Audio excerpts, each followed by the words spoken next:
इसी बीच मुख्यमंत्री विष्णुदेव साय द्वारा क्या कुछ बयान दिया गया, संबोधित करते हुए आपको सुनाते हैं। देखिए, सभी को मालूम है, पूरा देश को मालूम है कि जब से हमारी सरकार आई है 1 साल से ज़्यादा हो गया है, नक्सलवाद के साथ मजबूती के साथ लड़ाई लड़ रहे हैं। हमारे सुरक्षा बल के जवान बहुत उत्साह के साथ लड़ाई लड़ रहे हैं और हमारे केंद्रीय गृह मंत्री जी का भी संकल्प है कि मार्च 2026 तक देश से इस नक्सलवाद को समाप्त करना है।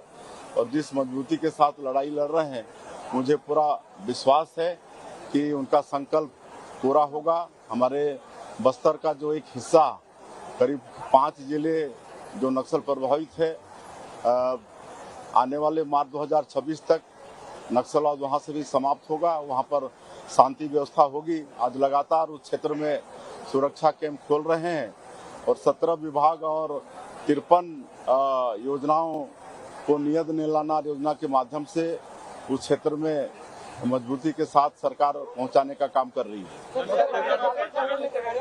एक बोलो बेटा। फिलहाल ये बड़ी जानकारी। और देखिए, मुख्यमंत्री विष्णुदेव साय द्वारा भी नक्सलवाद के खात्मे को लेकर बात कही गई है, लेकिन फिलहाल ये बड़ी जानकारी आप तक साझा कर दे। 10 जवान वीरगति को प्राप्त हो गए हैं और इस बीच पूर्व मुख्यमंत्री रमन सिंह द्वारा क्या कुछ कहा गया है वो भी आपको सुनाते हैं।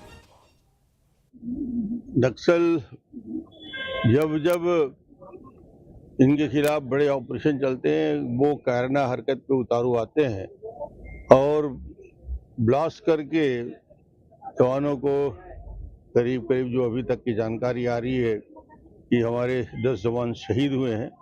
वो निश्चित रूप से इस पूरे घटना में हम अपनी दुख व्यक्त करते हैं। उनके परिवार को इस तकलीफ को सहने की इच्छा शक्ति दे भगवान।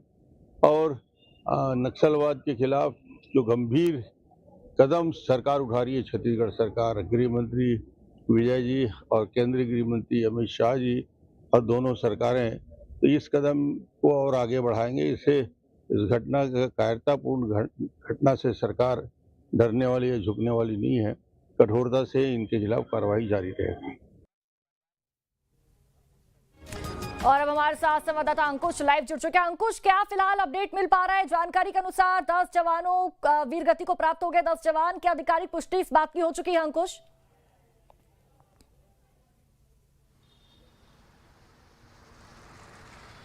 देखिए, अभी भी आधिकारिक पुष्टि होना बाकी है और इस पूरे घटनाक्रम के बाद सुरक्षा जवानों का, सुरक्षा बलों की पहली कोशिश ये है कि सबसे पहले वो घटनास्थल पर पहुंचें और जो घटना हुई है उसकी जांच करें।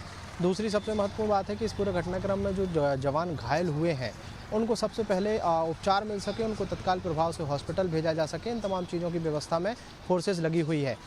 जवानों की शहादत की अगर बात करें तो आंकड़े बढ़ते हुए जरूर दिखाई दे रहे हैं और अब हमारे जो सूत्र बता रहे हैं कि 10 जवान जो हैं वो वीरगति को प्राप्त हुए हैं। हालांकि इसकी आधिकारिक पुष्टि होना बाकी है। इस पूरे घटनाक्रम के बाद अगर हम देखें तो सरकारी तंत्र जो है वो एकदम से इस पूरे घटनाक्रम की पतासाजी करने में जुटा हुआ है। और एक दूसरी सबसे महत्वपूर्ण बात यह है कि जब इतना बड़ा घटनाक्रम हुआ है तो आखिर इतने बड़े घटनाक्रम के पहले क्या इंटेलिजेंस नहीं था? क्या हमको ये जानकारी नहीं थी कि इन इलाकों में इस तरीके की वारदात को अंजाम दे सकते हैं नक्सली? देखिए, एक साथ एक पूरी की पूरी गाड़ी को उड़ा देना स्वाभाविक है कि एक इंटेलिजेंस पर सवाल तो खड़े होते हैं, लेकिन इस पूरे घटनाक्रम के बाद जब पूरे तरीके से जांच होगी, देखिए जब भी कोई घटनाक्रम होता है तो स्वाभाविक है कि उसमें माओवादियों की तरफ से भी एक प्रेस नोट जारी किया जाता है और जिम्मेदारी ली जाती है कि किस संगठन की तरफ से ये पूरी घटनाक्रम को अंजाम दिया गया है। ये भी थोड़ा सा देखने लायक होगा। लेकिन फिलहाल पहली कोशिश ये है कि जो जवान घायल हुए हैं उनको तत्काल प्रभाव से उपचार के लिए हॉस्पिटल पहुंचाया जाए। दूसरी सबसे महत्वपूर्ण बात यह है कि जिस जगह पर यह घटनाक्रम हुआ है उस जगह तक सुरक्षा जवान पहुंचे, बाकी की फोर्सेस पहुंचे।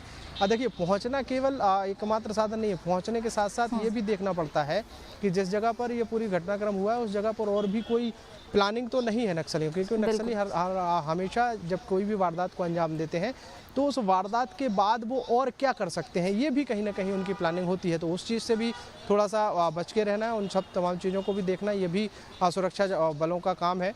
और तमाम एहतियातन तमाम कदम उठाए जा रहे हैं और तमाम बातें जो है वो पूरी तरीके से स्पष्ट तभी होंगी जब कोई आधिकारिक बयान सामने आएगा। सर्चिंग अभियान जब पूरा तरीके से ख़त्म हो जाएगा तब सारी चीज़ें जो है वो धीरे धीरे निकल कर सामने आएंगी। फिलहाल 10 जवानों की शहादत की दुखद खबर जरूर बीजापुर जिले से आ रही है।